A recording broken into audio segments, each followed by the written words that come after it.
புதிய ஜெயங்கள். உமது பிரியர் விடுவிக்கப்படும் பொருட்டு உமது வலது கரத்தினால் ரட்சித்து எங்கள் ஜெபத்தை கேட்டருளும். தாவீது இஸ்ரவேல் ஜனத்தாரின் விடுதலைக்காக கர்த்தரிடத்தில் ஜெபம் பண்ணுகிறார். உமது பிரியர் விடுவிக்கப்படும்படி உமது வலது கரத்தினால் ரட்சித்து எனக்கு செவி கொடுத்தருளும் என்று பயபக்தியோடு விண்ணப்பம் பண்ணுகிறார். தாவீது கர்த்தருடைய இரக்கத்திற்காகவும் கிருபைக்காகவும் ஜெபிக்கிறார். மறுபடியும் எங்களிடமாய் திரும்பி அருளும் என்று சொல்லுகிறார். கர்த்தர் இதுவரையிலும் இஸ்ரவேல் ஜனத்தார் மீது கோபமாய் இருந்தார்.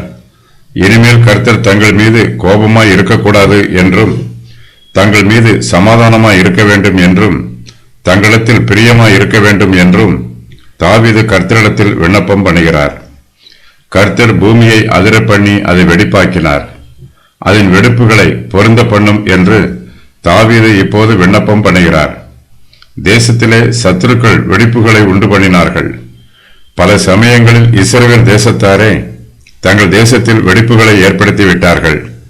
இஸ்ரவேல் புத்திரரிடையே பிரிவினை உண்டானதினால் தேசத்தில் வெடிப்பு உண்டாயிற்று. கர்த்தர்தாமே அந்த வெடிப்புகளை எல்லாம் பொருந்த பண்ண வேண்டும் என்று தாவீது விண்ணப்பம் பண்ணுகிறார். கர்த்தர் தம்முடைய பிள்ளைகளின் ஜெபத்தை செவி கொடுத்து கேட்கிறவர். தமக்கு பிரியமானவர்களை கர்த்தர் தமது வலது கரத்தினால் ரட்சிக்கிறவர். நமக்கு சோதனைகளும் வேதனைகளும் வரும்போது நாம் கர்த்தருடைய சமூகத்தில் நம்முடைய பிரச்சனைகளை சொல்ல வேண்டும். கர்த்தருக்கு பிரியமாய் ஜீவிக்க வேண்டும். நாம் கர்த்தருக்கு பிரியமானவர்களாய் இருக்கும்போது கர்த்தர் நம்மையும் விடுவிக்கும்படி தமது வலது கரத்தினால் நம்மை ரட்சிப்பார். கர்த்தருடைய சபையார் ஜெபிக்கும் விசுவாசிகளாய் இருக்க வேண்டும்.